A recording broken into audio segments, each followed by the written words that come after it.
जय Hind everyone, this is Shubham Kumar Pandey. Welcome to Shubham Shiksha 2.0। This is first lecture on isomerism.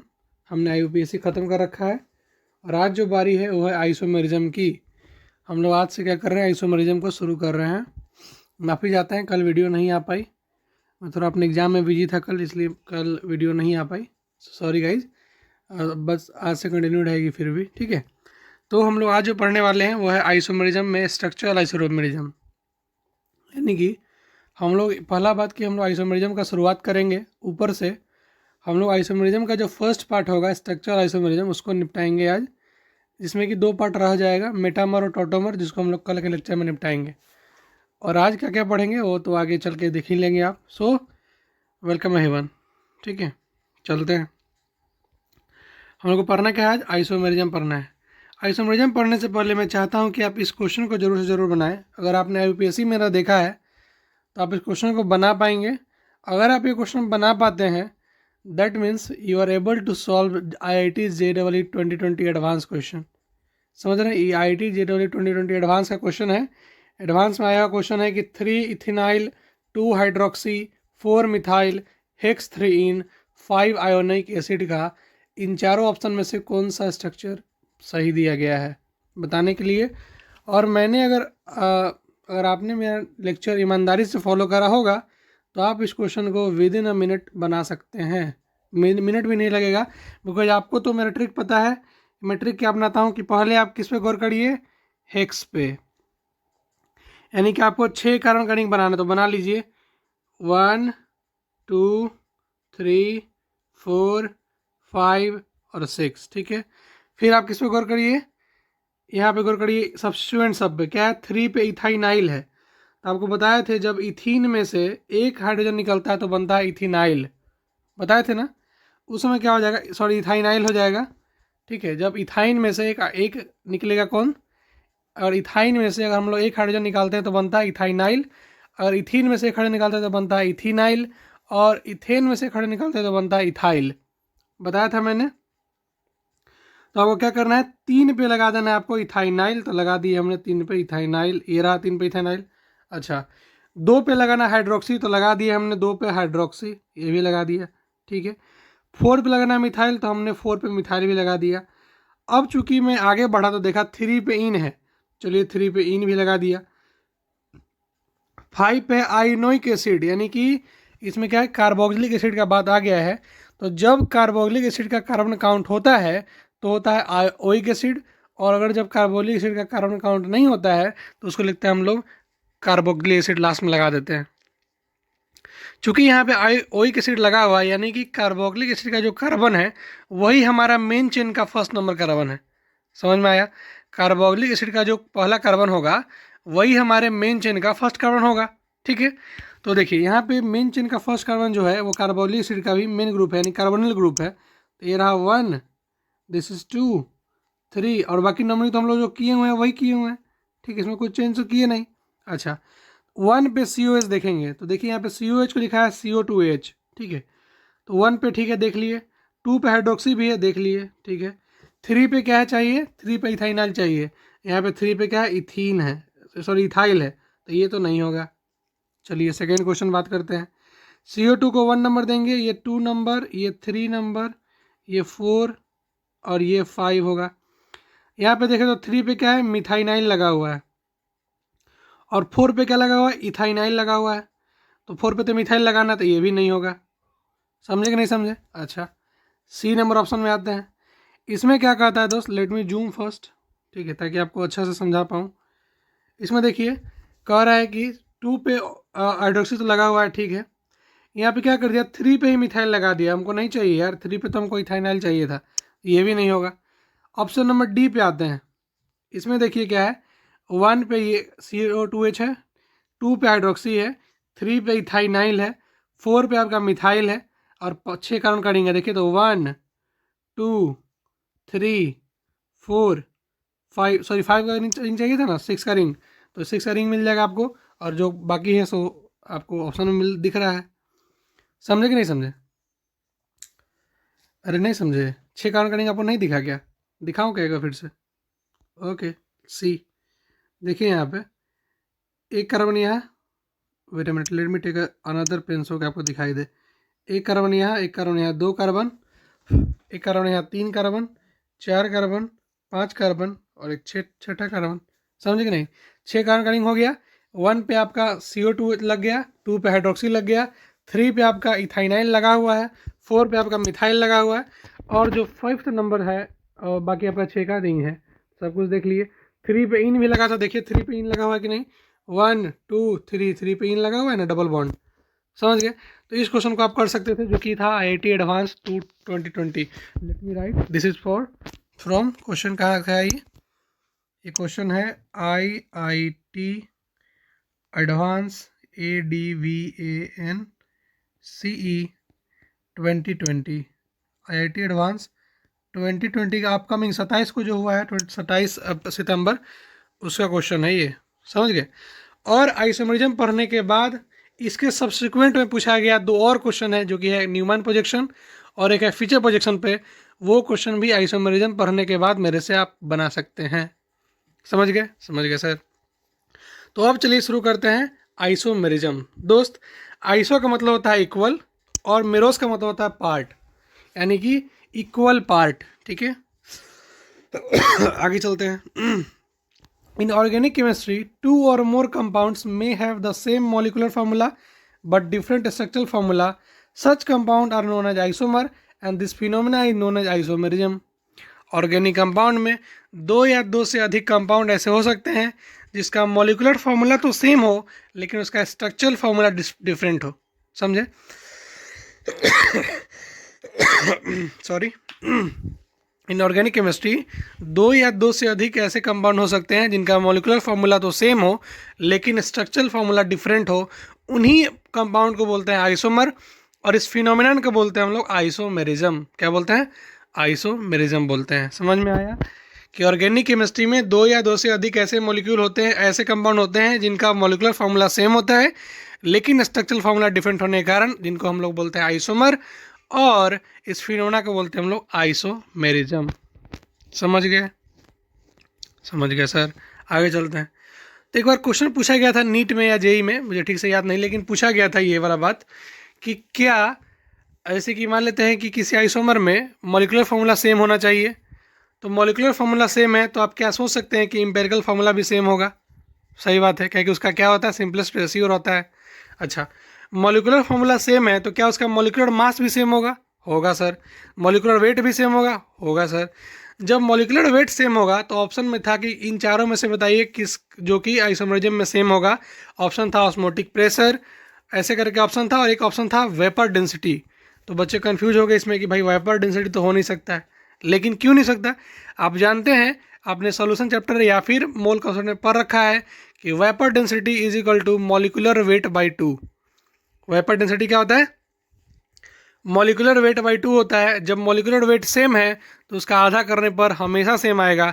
इसलिए 2 isomer का molecular formula भी same होता है, 2 आइसोमर का एम्पिरिकल फार्मूला भी सेम होता है, 2 आइसोमर का मॉलिकुलर वेट भी सेम होता है, 2 आइसोमर का वेपर डेंसिटी भी सेम होता है। इसीलिए ये क्वेश्चन का आंसर क्या होता है? Vapour density. तो वही बात लिखा हुआ है कि as we know molecular formula of isomer are same, so vapour density is also equal in isomer. समझ गए? समझ गए सर। आगे चलते हैं। अगला बात देखिए, ये जो टर्म है ना आइसोमेरिज्म वर्ड, वो दिया गया है बर्जेलियस साहब द्वारा। इनके द्वारा दिया गया है, बर्जेलियस साहब द्वारा दिया गया है। Since the compound have different structural formula they differ in both physical and chemical properties. तो आइसोमर जो होते हैं उनका फिजिकल और केमिकल प्रॉपर्टी डिफरेंट होता है क्योंकि उनका स्ट्रक्चरल फार्मूला डिफरेंट है। मॉलिकुलर फार्मूला तो सेम है। जब किसी 2 कंपाउंड का मॉलिकुलर फार्मूला सेम नहीं रहेगा तो कभी भी आइसोमर नहीं हो सकता है। पहला बात तो ये। अगर मॉलिकुलर फार्मूला सेम है, स्ट्रक्चर डिफरेंट है, तो दोनों का फिजिकल और केमिकल प्रॉपर्टी डिफरेंट होगा। इसी कारण से इतना variety of number of compound है, इतना variety of number of compound का अलग अलग प्रॉपर्टी है ड्यू टू आइसोमेरिज्म। उनके रहन सहन से, यानी कि स्पेस में कैसे अरेंज रहते हैं, कैसे उनका अरेंजमेंट है, उस पर कंपाउंड चेंज हो जाता है, उनका प्रॉपर्टी चेंज हो जाता है। समझ गए? समझ गए सर। अब कैसे होता है वो समझिए। देखिए यहाँ पे, जैसे कि मान लेते हैं कि एक फॉर्मूला हम लोग ले लेते हैं H8 और O, क्या ले लेते हैं C3H8 और O, और जिसका मतलब जनरल फॉर्मूला क्या हो जाएगा CnH2n+2 और O लगा दीजिए। तो इस कंपाउंड को गौर से देखिए, इसको हम लोग लिख सकते हैं CH3CH2CH2OH, तो बन गया हमारा अल्कोहल। और इसी कंपाउंड को लिख सकते हैं हम लोग CH3O CH2CH3, that means ether. यानी कि सेम मॉलिकुलर फार्मूला का कंपाउंड एक बार अल्कोहल भी बन रहा है, एक बार ईथर भी बन रहा है। समझिए कि कितना प्रॉपर्टी डिफरेंट होगा अल्कोहल का और कितना प्रॉपर्टी डिफरेंट होगा ईथर का। समझ रहे हैं, एक एसिडिक है तो एक नॉन एसिडिक है, समझ गए, तो कितना अंतर हो जाएगा, समझ रहे हैं ना।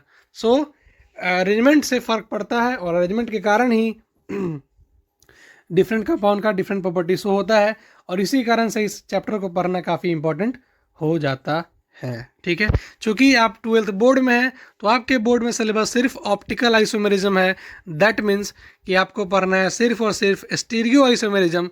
लेकिन स्ट्रक्चरल पढ़ना भी ज़रूरी था, बिकॉज बिना जैसे कीजिए जन्म लिए आप सीधे 10 साल के नहीं हो सकते हैं, नहीं समझे बात, तो वही बात है। सो आपको शुरुआत से ही चलना पड़ेगा। शुरुआत कहाँ से होगी, स्ट्रक्चरल आइसोमेरिज्म से, then will move to stereo isomerism. अब बात करते हैं टाइप्स ऑफ आइसोमेरिज्म के बारे में। उससे पहले बात करते हैं हम लोग डिग्री ऑफ अनसैचुरेशन और डबल बॉन्ड इक्विवेलेंट। अब दोस्त ये क्या बला है भाई, देखिए आपको पता है अनसैचुरेटेड बॉन्ड क्या होता है, डबल बॉन्ड और ट्रिपल बॉन्ड होता है ना, तो उसी के बारे में बात करना है। कितना डिग्री होता है, कितना होता है डबल बॉन्ड, कितना होता है ट्रिपल बॉन्ड। समझने के लिए बस इतना समझिए कि डिग्री ऑफ अनसैचुरेशन या डबल बॉन्ड इक्विवेलेंट कहने का मतलब यही है कि कितना नंबर ऑफ बॉन्ड। ठीक है, इसका मतलब क्या होता है, सिर्फ और सिर्फ how many double bond present in a compound, कितना नंबर ऑफ बॉन्ड प्रेजेंट होगा कंपाउंड में, इसको बोलते हैं हम लोग डबल बॉन्ड इक्विवेलेंट या डिग्री ऑफ अनसैचुरेशन। इसका फॉर्मूला क्या होता है, फार्मूला होता है, या तो आप पहले, या तो आप देखिए कैसे कर सकते हैं। मान लेते हैं आपको ये बेंजीन रिंग दिया है, suppose you are given a benzene ring like that, तो आपको बोला जाए इसमें डबल बॉन्ड कितना है, तो आप तो सीधे गिन दीजिएगा 1 2 3, 3 है। लेकिन आपको यहीं पे कंपाउंड दे दिया जाए, वेट अ मिनट, आपको यहाँ पे दे दिया जाए C3H8O, अब क्या बताइएगा, कैसे बताइएगा आप। तो इस तरह का कंपाउंड जब भी दिया रहेगा तो आपके लिए एक फार्मूला होगा, वो फार्मूला क्या होता है C-H/2 + N/2 + 1, क्या होता है C-H/2 + N/2 + 1, जिसे निकलता है डिग्री ऑफ अनसैचुरेशन। जैसे क्वेश्चन आपको दिया है C4H8, आपको बताना है कि इस कंपाउंड में कितना रिंग बनेगा, कितना डबल बनेगा, कितना ट्रिपल बनेगा, सबका यही फार्मूला है। वैल्यू डाल दीजिए, C के जगह पे हम लोग 4 डाल दिए, हम लोग H के जगह पे 8 डाल दिए, और नाइट्रोजन के जगह पे 0 डाल दिए, और 1 तो था ही, तो 4 - 8/2 4 हो जाएगा, तो 4 - 4 = 0, 0/2 = 0, यानी 0 + 0 = 0 + 1 = 1, यानी कि डबल बॉन्ड इक्विवेलेंट कितना आया, 1 आया। तो जब भी आप डबल बॉन्ड इक्विवेलेंट 1 देखिएगा, जिसका मतलब होगा या तो एक डबल बॉन्ड या तो एक रिंग, नहीं समझे बात। जब भी आप एक डबल बॉन्ड देखें, इसका एक DB देखें, मतलब कि इसमें या तो एक डबल बॉन्ड होगा या एक रिंग होगा। समझ में आया, ठीक है सर, आगे चलते हैं। कंपाउंड दूसरा लेते हैं, अब कंपाउंड लेते हैं C4H8, मतलब इसका तो बारे में बात कर ही चुके हैं कि 1 डबल बॉन्ड और 1 रिंग होता है। Now will talk about C5H8, जो कि है हमारा, जिसमें डबल बॉन्ड आता है, आपका डबल बॉन्ड इक्विवेलेंट 2 आता है। आप चेक करके देख लीजिए फॉर्मूला डाल के। तो अगर डबल बॉन्ड इक्विवेलेंट 2 आता है, जिसका मतलब होता है या तो 2 डबल बॉन्ड, या तो 2 रिंग, या तो एक ट्रिपल बॉन्ड, या तो एक डबल बॉन्ड एक रिंग। ऐसे नहीं समझे बात समझिएगा, 3 है, 3 में कितना पाई होता है, 2 पाई होता है ट्रिपल बॉन्ड में, और डबल बॉन्ड में क्या होता है, 1 पाई होता है। तो ट्रिपल बॉन्ड में 2 पाई होता है, इसीलिए जब भी DB2 दिखेगा, मतलब या तो एक ट्रिपल बॉन्ड, या तो एक रिंग भी हो जाए और एक डबल बॉन्ड भी हो जाए, या तो 2 डबल बॉन्ड सीधे आ जाए। तो इन सभी में क्या होता है, सभी का क्या होता है, DB2 आता है। जब भी DB2 आएगा, इसका मतलब जो कंपाउंड लिखा हुआ है उसका जब आप स्ट्रक्चर फॉर्मूला बनाइएगा, तो या तो एक रिंग और एक चेन दोनों आ जाए, या तो 2 चेन आ जाए, 2 डबल बॉन्ड आ जाए, या तो 2 रिंग आ जाए, या फिर एक ट्रिपल बॉन्ड आ जाए। यही 4 पॉसिबिलिटीज इसमें होंगी जब DB क्या होगा, 2 होगा। समझ गए sir. Now will talk about types of isomerism. देखिए आइसोमेरिज्म को 2 टाइप में बांटा गया है, पहला है आपका स्ट्रक्चरल आइसोमेरिज्म और दूसरा है आपका स्टीरियो आइसोमेरिज्म।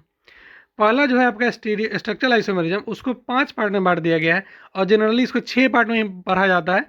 पहला होता है आपका चेन, पोजीशन, मेटा और रिंग और टोटोमेरिज्म। आप ऐसे करके पढ़ सकते हैं, या हम लोग जनरली पढ़ते हैं chain, position, Meta, chain, position, function, Meta, tautomerism, ring को हटा देते हैं। या अगर पढ़ना चाहते हैं तो 6-5 तरीका जो भी है आप पढ़ सकते हैं, कोई दिक्कत नहीं है। रिंग उतना कुछ खास नहीं होता, फिर भी सबसे पहले इसी को देते हैं दर्जा। यानी कि इसका तरीका क्या होता है, पहले आर, फिर टी, फिर एफ, ऐसे करके लास्ट में मिलता है क्या बोलते हैं, पोजीशन आइसोमेरिज्म को। ठीक है, तो हम लोग इसको क्या हो जाएगा, इसका जो होता है प्रायोरिटी ऑर्डर होता है आपका R T F M C P. समझ गए? ऐसा करके क्या क्या आता है, इसका पोजीशन दिया जाता है कि मतलब अगर मान लीजिए कभी कंट्राडिक्शन आ गया कि किसको चुने, मेटामर की पोजीशन को, तो पहले चुनेंगे मेटामर को। और कहीं कन्फ्यूजन आ जाए कि पहले फंक्शनल ग्रुप को चुने कि पहले रिंग को, तो पहले रिंग को चुनेंगे। यानी आपका जो प्रायोरिटी ऑर्डर होगा, let me write the priority order for you, it is your priority order. क्या हो जाएगा, priority, wait a minute, priority order, जो कि हो जाएगा आपका, let me write, that is R T F M then C then P. समझ गए? ये आपका क्या है, प्रायोरिटी ऑर्डर है। Oh sorry, let me write here, ताकि आपको यहाँ पे अच्छा से दिख जाए, ताकि अब नोट्स जब आपको मिले तो थोड़ा अच्छा से मिले। तो R T F M C P, ये होता है ऑर्डर, प्रायोरिटी ऑर्डर। यानी कि सबसे पहले रिंग, फिर टोटोमेरिज्म, फिर फंक्शनल ग्रुप, फिर मेटामेरिज्म, फिर चेन और देन पोजीशन। समझ गए? कोई दिक्कत नहीं ना? आगे चलें। ओके, देखिए, there are 2 type of isomerism. Isomerism का 2 टाइप होता है, आप जानते हैं, एक होता है स्ट्रक्चरल, एक होता है studio.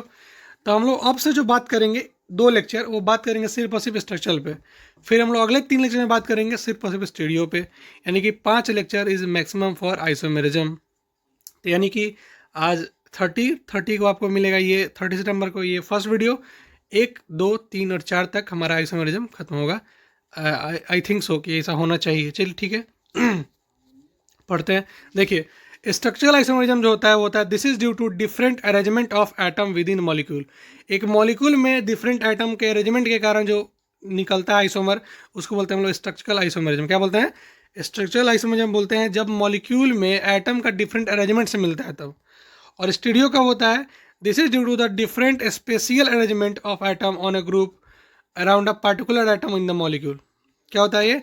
This is due to the different spatial arrangement, यानी कि स्पेस में कैसे अरेंज है। आप सुने होंगे wedge dash projection, Fischer projection, Newman projection, तो जितना ही प्रोजेक्शन आता है सब इसी में पढ़ना है स्टीरियो आइसोमेरिज्म में। यानी कि स्पेस में वो मॉलिक्यूल जो है कैसे अरेंज है, इस पे जो बनता है आइसोमेरिज्म वो होता है स्टीरियो आइसोमेरिज्म। और एक मॉलिक्यूल के अंदर एटम का कैसा अरेंजमेंट है, इस पे जो बनता है होता है आपका स्ट्रक्चरल आइसोमेरिज्म। तो in further lecture we will talk about structural isomerism and then we'll move on stereo isomerism. Okay, so let's talk about structural isomerism. दोस्त, structural isomerism होता है, डिवाइड किया जाता है 5 टाइप में। पहला होता है आपका chain, position, then function, then metamer, then tautomer. In today's lecture we are going to cover chain, position and functional isomerism in this lecture, and further lecture, upcoming lecture, we will talk about metamerism and tautomerism। और इसके बाद हमारा structural isomerism जो topic है वो खत्म हो जाएगा। ठीक है, आपको एनसीईआरटी में जो स्ट्रक्चरल आइसोमेरिज्म पढ़ना है वो पढ़ना है आपके ऑर्गेनिक केमिस्ट्री का जो बेसिक पहला चैप्टर है उसमें, और आपको पढ़ना है जीओसी में भी एक पढ़ना है टॉपिक। फिर आपको पढ़ना है हाइड्रोकार्बन में थोड़ा पढ़ना है, कन्फर्मेशनल ऑफ अल्केन पढ़ना है और ब्यूटीन पढ़ना है, जो कि हम लोग एक्स्ट्रा लेक्चर लेकर उसको निपटा देंगे। ठीक है, ठीक है, चलिए पढ़ते हैं चेन आइसोमेरिज्म। देखिए, चेन आइसोमेरिज्म को और नाम देते हैं हम लोग स्केलेटन। क्या बोलते हैं? स्केलेटन आइसोमेरिज्म या चेन आइसोमेरिज्म। देखिए, इसमें क्या होता है कि व्हेन 2 और वेट अ मिनट, इसको हटा दो थोड़ा। Okay, when 2 or more compounds have similar molecular formula but different arrangement of carbon chain with in the molecule are called chain or skeletal isomer, and this phenomena is known as chain isomerism. कहने का मतलब क्या है कि जब 2 या 2 से अधिक कंपाउंड जिनका मॉलिक्यूलर फार्मूला तो सेम हो लेकिन कार्बन का जो मेन चेन है वो डिफरेंट हो, यानी कि arrangement of carbon chain with in the molecule is different, is known as chain isomer, और इस फिनोमेना को बोलते हैं हम लोग चेन आइसोमेरिज्म। समझ गए? फिर समझाऊं एक बार। देखिए क्या है कि जब दो या दो से अधिक कंपाउंड जिनका मॉलिक्यूलर फार्मूला तो सेम है, पहला बात देखिए आइसोमेरिज्म तभी होगा जब मॉलिक्यूलर फार्मूला सेम हो। तो ये बात तो आप गांठ बन के रख लीजिए कि जब भी आइसोमेरिज्म होना है तो मॉलिक्यूलर फार्मूला सेम होना ही पड़ेगा, चाहे वो चेन हो, पोजीशन हो, आपका फंक्शनल हो, मेटामेरिज्म हो, टोटोमेरिज्म हो, कुछ भी हो, molecular formula must be same for isomerism. पहला बात, ठीक है। तो इसके लिए बात क्या होगा कि when two or more compound have their similar molecular formula but different arrangement of carbon जो होता है, कार्बन का चेन जो है उसमें डिफरेंस के कारण जो आइसोमेरिज्म जनरेट होता है उसको बोलते हैं हम लोग चेन आइसोमेरिज्म। एग्जाम्पल के तौर पे देखिए यहाँ पे क्या है पहला बात, इसमें बात क्या करना है कि देखिए आप जब भी एक कार्बन, दो कार्बन या तीन कार्बन लीजिएगा तो फर्स्ट, सेकेंड और थर्ड यानी कि first three member of alkane do not exhibit chain isomerism because they have only one structural formula. यानी कि आप तीन कार्बन को लेकर के कोई और स्ट्रक्चर नहीं बना सकते हैं। तीन कार्बन को लेकर क्या ऐसा बना दीजिएगा क्या, 1 2 और यहाँ पे 3 लगा दीजिए। जब भी ऐसा लगाइए फिर नंबरिंग कहाँ से होगा, यहाँ से होगा, तो 1 2 3 मिल जाएगा। यानी कि आप तीन कार्बन को लेकर के अरेंज नहीं कर सकते हैं जिस तरह से ताकि दो स्ट्रक्चर मिल जाए। सो मीथेन, इथेन और प्रोपेन जो भी है यानी कि फर्स्ट थ्री मेंबर, उनका स्ट्रक्चरल आइसोमेरिज्म पॉसिबल नहीं है, एक ही होता है, ठीक है। आगे बढ़ते हैं। एग्जाम्पल बात करते हैं आप ब्यूटेन का, तो इसमें तो हो सकता है ना। ब्यूटेन देखिए कैसे हो सकता है, पहले मैं आपको अलग से समझा दूं कि ब्यूटेन क्या है, चार कार्बन कटिंग है तो 1 2 3 4 ऐसा हो सकता है। क्या आप इसको ऐसा भी लिख सकते हैं क्या, ऐसे भी चार कार्बन, ये भी चार कार्बन आना। तो ब्यूटेन का क्या हो सकता है, पॉसिबल है कि इसको हम दो तरह से लिख सकें। एक क्या नॉर्मल ब्यूटेन लिख दें और एक क्या हम आइसोब्यूटाइल लिख दें। समझ गए? इसमें क्या हो जाएगा देखिए, इसका नाम क्या हो जाएगा पहले वाले का, जिसमें चार चेन है। तो देखिए इसमें कैसे पहचानेंगे कौन चेन है, कैसे पहचानेंगे कि जब दो कंपाउंड का कार्बन का जो मेन चेन है वो कमजोर, देखिए यहाँ पे, देखिए यहाँ पे 4 का मेन चेन है और यहाँ पे 3 का मेन चेन है। Therefore A and B are chain isomer. नहीं समझे बात? किसमें क्या है कि जब दो या दो से अधिक कंपाउंड में लॉन्ग चेन जो भी कार्बन का है उसमें डिफरेंस आए then that is known as chain isomerism, chain isomer and the phenomena known as chain isomerism. इसमें क्या है देखिए, जब आप क्या इसका चेन बनाइएगा then you found that that is continuous chain, और इसमें फाइंड क्या कीजिएगा आप, that is a branch chain. क्या ये ब्रांच चेन, और इसमें क्या पाइएगा आप, ये हमारा एक कॉन्टिन्यूअस चेन है। यानी कि चेन में डिफरेंस आया that means that is a chain isomer. कोई दिक्कत नहीं ना? आगे चलें तो देखिए, number of carbon in parent chain या मेन चेन या long chain is different in a chain isomer. सबसे बड़ा तुक्का यानी कि ट्रिक जो है, ट्रिक पहचाने का यही है कि अगर number of carbon in main chain is different that means that is a chain isomer. कोई दिक्कत नहीं ना? चलें आगे। चलिए, now let's talk about position isomer. देखिए पोजीशन आइसोमर क्या होता है, देखिए कि the compound having same molecular formula but different position of the functional group, carbon carbon multiple bond और सब्स्टिट्यूएंट ग्रुप। देखिए कंपाउंड ऐसा जिसका मॉलिक्यूलर फार्मूला तो सेम हो, ये तो हमेशा रहेगा, लेकिन फंक्शनल ग्रुप का पोजीशन अलग हो, डबल बॉन्ड का पोजीशन अलग हो, ट्रिपल बॉन्ड का पोजीशन अलग हो, सब्स्टिट्यूएंट का पोजीशन अलग हो, then that compound known as position isomers and this phenomena known as position isomerism. कोई दिक्कत कि ऐसे दो कंपाउंड जिनका मॉलिक्यूलर फार्मूला तो सेम है लेकिन उनके अंदर जो फंक्शन लगा हुआ है, उनके अंदर जो डबल बॉन्ड है, उनके अंदर जो ट्रिपल बॉन्ड है, उनके अंदर जो सब्स्टिट्यूएंट है, उसका पोजीशन डिफरेंट है, then that is known as position isomerism, position isomer and the phenomena known as position isomerism. समझ में आया? आ गया सर। कैसे आ जाएगा बिना एग्जाम्पल का? देखिए एग्जाम्पल देखिए विल टॉक अबाउट C4H9OH। इसके बारे में देखते हैं। देखिए यहाँ पे मैंने मूव अहेड, इसमें इसे कितना अरेंजमेंट बन सकता है ये देखिएगा। 4 कार्बन लेना है तो एक तो ऐसा बन सकता है 1 2 3 और यहाँ पे एक 4 और यहाँ पे OH लगा दिए, एक ऐसा बन सकता है।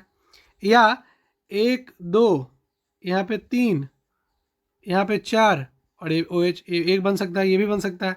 या और क्या बन सकता है, 1 2 3 4 OH को यहाँ लगा देंगे, ये भी बन सकता है। यानी इसका नाम क्या हो जाएगा, ब्यूटेन 1 ऑल। इसका नाम क्या हो जाएगा, ब्यूटेन 2 ऑल। और इसका नाम क्या हो जाएगा 1 2 3 यानी 2 मिथाइल मिथित प्रॉप, 2 मिथाइल प्रोपेन ऑन ऑल, प्रोपेन 2 ऑल बन जाएगा ना।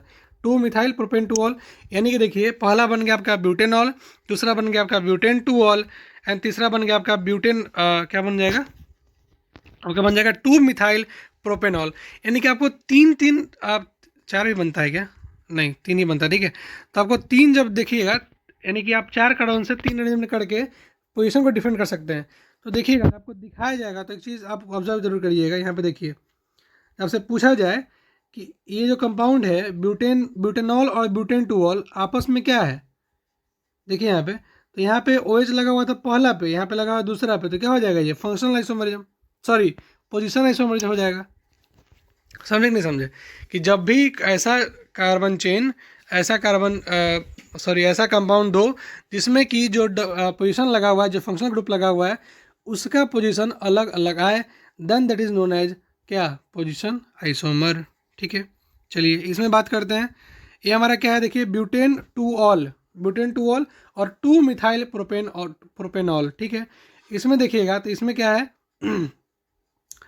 ये हमारा क्या है, देखिए यहाँ पे 4 कार्बन कटिंग है, यहाँ 3 कार्बन कटिंग है, तो हमारा क्या है, चेन आइसोमर है। क्या है, चेन आइसोमर है, लेकिन ये पोजीशन आइसोमर भी शो कर रहा है। समझ रहे हैं ना कैसे, ठीक है। डिफरेंट होता है क्या होगा, चेन होगा, पोजीशन नहीं है, ये समझ गए। तो क्या हो सकता है, इतना तरह का हम लोग अरेंजमेंट कर सकते हैं। नाउ टॉक अबाउट अल्कीन के बारे में बात करते हैं। देखिए C4H8 है, तो यहाँ पे डबल बॉन्ड कहाँ लगा सकते हैं, यहाँ लगा सकते हैं एक बार, ठीक है, एक बार यहाँ लगा सकते हैं, पहला वाला पे लगा सकते हैं। तो इसमें देखिए ना ब्यूट 2 इन ब्यूट 1 इन, तो सब क्या है, सब के सब क्या है, पोजीशन आइसोमर है। ठीक है, C4H6 है, तो क्या है, एक बार यहाँ लगा सकते हैं 2 पे और एक बार लगा सकते हैं फर्स्ट पे। ठीक है, तो ये सभी जो तरीका था वो क्या था, चेन और पोजीशन फाइंड करने का। यहाँ पे देखिए, यहाँ पे क्या है, ऑर्थो डाइक्लोरोबेंजीन, यहाँ पे क्या है, मेटा पे लगा हुआ है, OMP होता है ना, तो यहाँ पे मेटा पे लगा है, यहाँ पे क्लोरो, यहाँ पे पैर पे लगा, तो क्या हो जाएगा, O डाइक्लोरोबेंजीन, यहाँ पे हो जाएगा M डाइक्लोरोबेंजीन, और वहाँ पे हो जाएगा P डाइक्लोरोबेंजीन।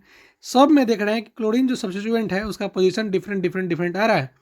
आपको मैंने डिफिनेशन में बताया था कि जब भी फंक्शनल ग्रुप का पोजीशन डिफरेंट आए, डबल बॉन्ड का पोजीशन डिफरेंट आए, ट्रिपल बॉन्ड का पोजीशन डिफरेंट आए, या आपका सब्स्टिट्यूएंट का पोजीशन डिफरेंट आए, then that 2 compound is known as, आपस में क्या बोलेंगे उसको, पोजीशन आइसोमर बोलेंगे। ठीक है, अब पहचानेंगे कैसे कि कौन चेन है कौन पोजीशन है। ठीक है, कभी बहुत कन्फ्यूजन होता है कि आप पहचानेंगे कैसे कि कौन चेन है कौन पोजीशन है। तो आप एक चीज़ हमेशा याद रखिए कि जब भी carbon chain same then it is position, and carbon chain different then it is known as chain. समझ गए। या फिर और तरीका क्या है समझने का, देखिए कि पहला बात कि आप चेक कर लीजिए कि मेन चेन में कितना कार्बन है, उसको रख दीजिए सेकेंड प्लेस पे। आप 2 डब्बा बनाइए, 1 और 2। पहले आप चेक करिए कि कार्बन के मेन चेन में कितना कार्बन है। तो देखिए कंपाउंड के मेन चेन में कितना कार्बन है, तो 1 2 3 4 5, तो रख दी 3 4 5, तो यहाँ 5 रख दिए। ठीक है, सेकेंड पोजीशन पे। और फर्स्ट प्लेस पे ये देखिए कि कार्बन से जुड़ा हुआ कोई number of side chain directly attach with carbon, क्या कार्बन से कोई और साइड चेन जुड़ा हुआ है क्या, इसमें तो कोई नहीं जुड़ा हुआ है, इसलिए 0। तो पहला वाला का क्या आया, ट्रिक 50 आया। दूसरे वाले में भी वही काम कीजिए, 2 डब्बा बनाइए, सेकेंड पोजीशन पे वो बात लिखिए कि total number of main chain में कितना कार्बन है, तो यहाँ 1 2 3 4 है, तो 4 लिख दीजिए। ठीक है, क्या इसमें कोई साइड चेन कार्बन से जुड़ा हुआ है, यस कार्बन से एक जुड़ा हुआ साइड चेन है CH3, तो 1 लिख दीजिए। तब बताइए 50 और 41 दोनों सेम है क्या, नहीं है ना, डिफरेंट है ना। डिफरेंट मतलब कि ये चेन आइसोमर है, डिफरेंट है तो क्या है, चेन आइसोमर है, और सेम होता तो क्या होता, पोजीशन आइसोमर हो जाता। समझे कि नहीं समझे, उसी बात को यहाँ मैंने ठीक से लिखा है 50 और 41 करके। 50 क्या है और 41 क्या डिफरेंट है, इसलिए क्या है ये चेन आइसोमर है। अब ये 50 41 कहाँ से लिख दिया, वो भी मैंने लिख दिया है। सेकेंड प्लेस पर क्या होता है, number of carbon in main chain, और फर्स्ट प्लेस पे क्या होता है कि या उस मेन चेन से कोई और कार्बन जुड़ा हुआ है क्या। ठीक है, number of side chain directly attach with carbon जुड़ा हुआ है, तो उसको लिख दीजिए। ठीक है, तो आप ऐसे भी देख सकते थे इस क्वेश्चन में बिना वैसा मेथड लगाए कि आप देखिए यहाँ पे 1 1 2 3 4 5 कार्बन कटिंग है, चेन है, और 1 2 3 4 कार्बन का चेन है, इसलिए चेन में गड़बड़ है, इसलिए चेन आइसोमर। ठीक है, लेकिन कहीं कहीं मान लीजिए कोई क्वेश्चन ऐसा हो जिसमें कन्फ्यूजन क्रिएट हो, तो आप क्या करिए, वहाँ पे आप चेन या फंक्शन का जो बताएं अभी वो लगा कर देख लीजिए। अगर आपको पीछे कन्फ्यूजन हुआ रहा होगा तो अब हो सकता है, मुझे उम्मीद है कि अब क्लियर हो गई होगी। समझ गए, समझ गए सर, आगे चलते हैं। ठीक है, नाउ विल टॉक अबाउट, इसमें देखिए इसमें आप गौर करिएगा, देखिए यहाँ पे 1 2 3 4 5 6 कार्बन कटिंग है, 1 2 3 4 5 6 कार्बन कटिंग है, तो यहाँ 6 लिख दिए, यहाँ भी 6 लिख दिए। यहाँ पे कितना है, कोई कार्बन चेन जुड़ा हुआ है क्या डायरेक्टली? नहीं जुड़ा हुआ, तो जीरो। यहाँ पे जुड़ा हुआ है क्या? नहीं जुड़ा हुआ, जीरो। जब दोनों सेम आए तो क्या हो जाएगा? पोजीशन। क्या हो जाएगा ये? Position isomer. क्या हो जाएगा ये? जब दोनों सेम आ गया तो यहाँ पे लिख देते हूँ, यहाँ पे क्या हो जाएगा? Hence both are same, hence both value is same, that is why. Wait a minute, इसको मैं थोड़ा let me small this brush. Okay, तो क्या हो जाएगा? Hence both the value is same, that means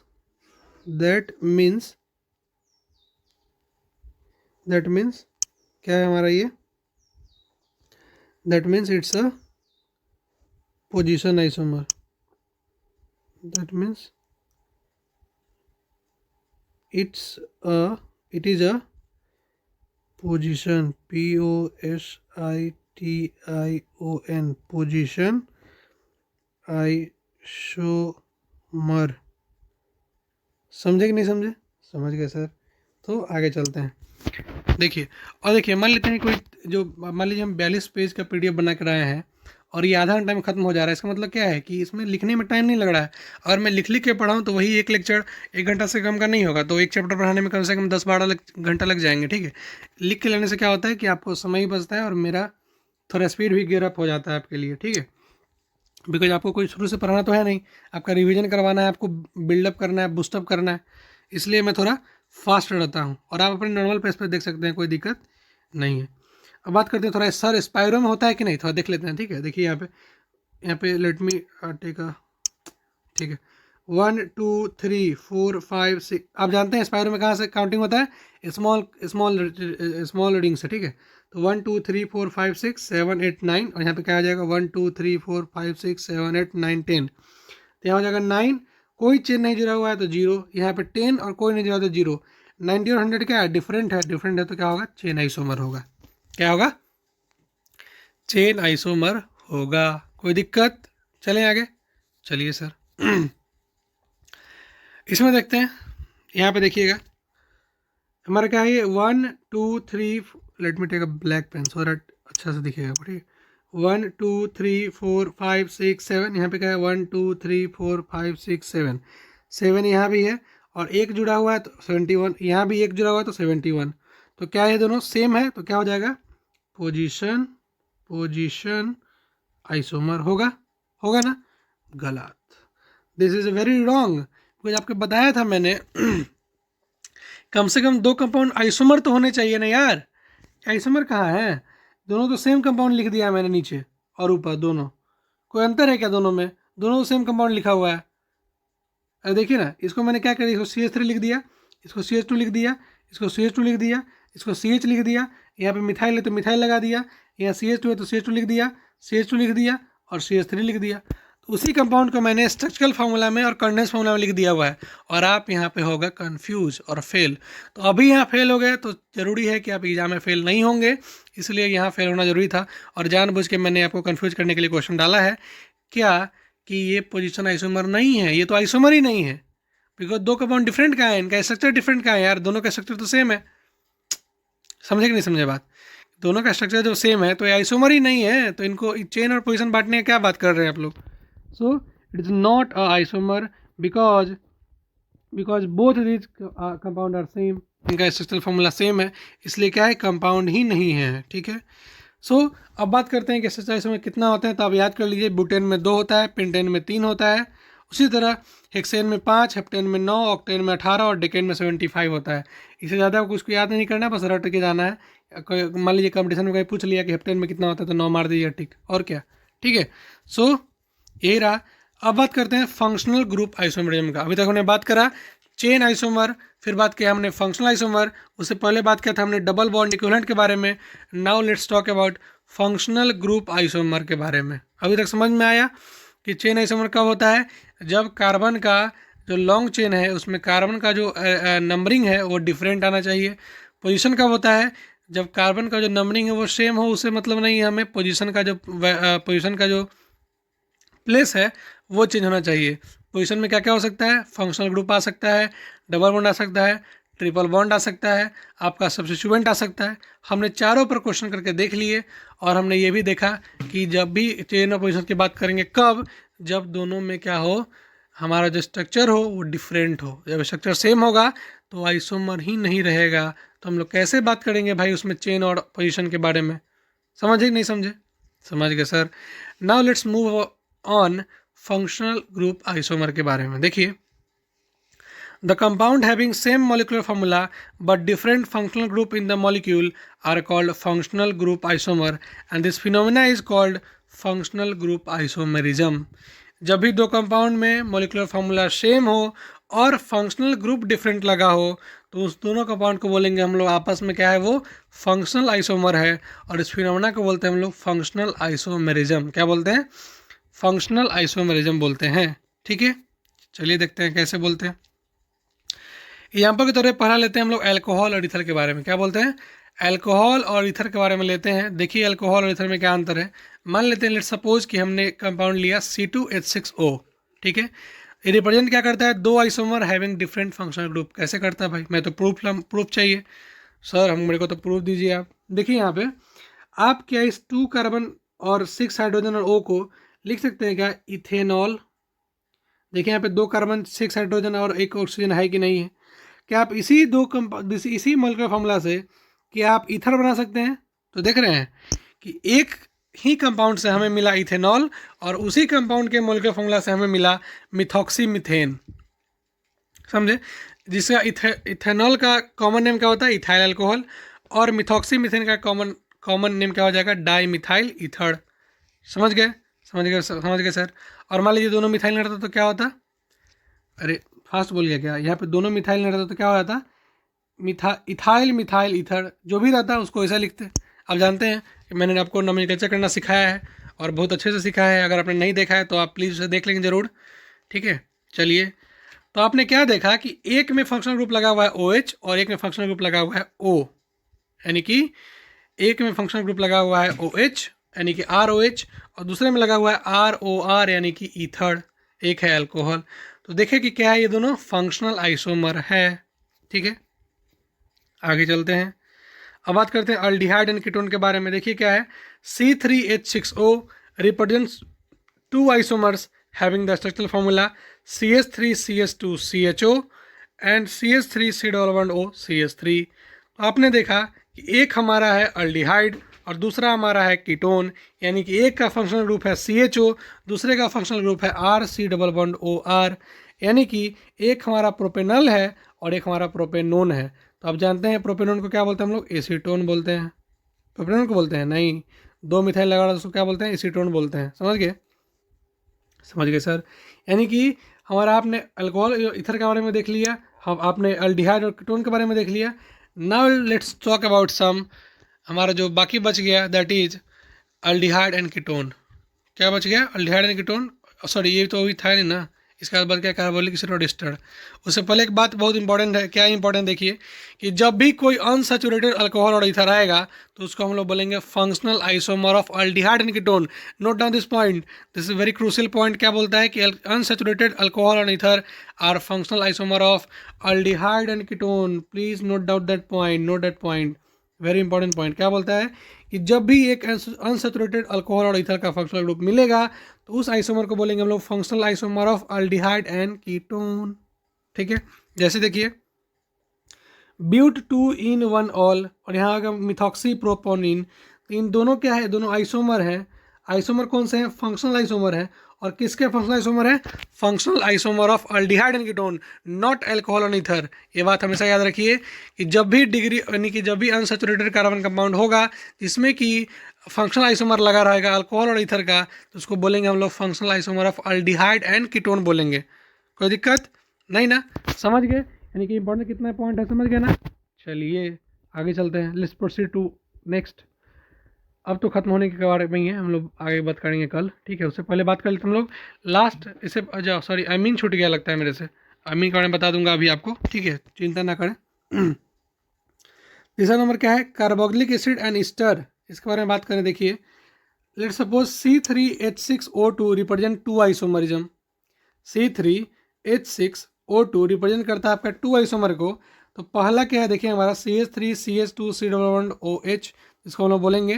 कैसे नंबरिंग करेंगे, नंबरिंग कहाँ से करेंगे, 1 2 और 3, यानी कि मिथित प्रॉप, सिंगल बॉन्ड है तो N, और डबल लगा हुआ COH तो ओइक एसिड। ओइक एसिड क्यों, क्योंकि कार्बन, जिस कार्बोनिल कंपाउंड का जो कार्बन है उसको हम लोग काउंट कर चुके हैं, इसलिए ओइक नहीं करते, लिखते हैं हम लोग कार्बोलिक एसिड।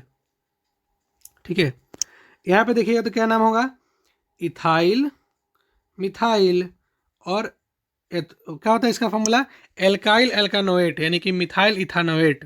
ठीक है, तो ऊपर में देख रहे हैं कि आप लगा हुआ है C डबल बॉन्ड OH वाला फंक्शनल ग्रुप, और नीचे लगा हुआ RC डबल बॉन्ड OR वाला फंक्शनल ग्रुप।